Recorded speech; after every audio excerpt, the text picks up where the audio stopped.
সেরকম একটা পরিবেশ।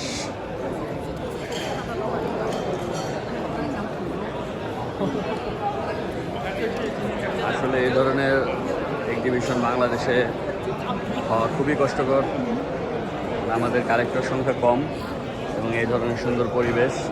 এই যে Sudip Sheikh from Bangladesh. Sudip,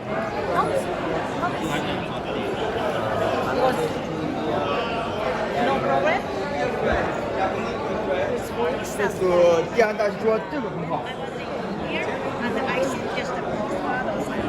but never delivered.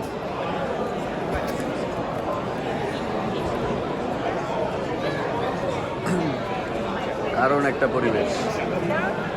Malaysia Kuala Lumpur international exhibition. Collector ভাইরা যারা আছেন তাদের উদ্দেশ্যে পরামর্শ, আপনারা সবাই আসবেন।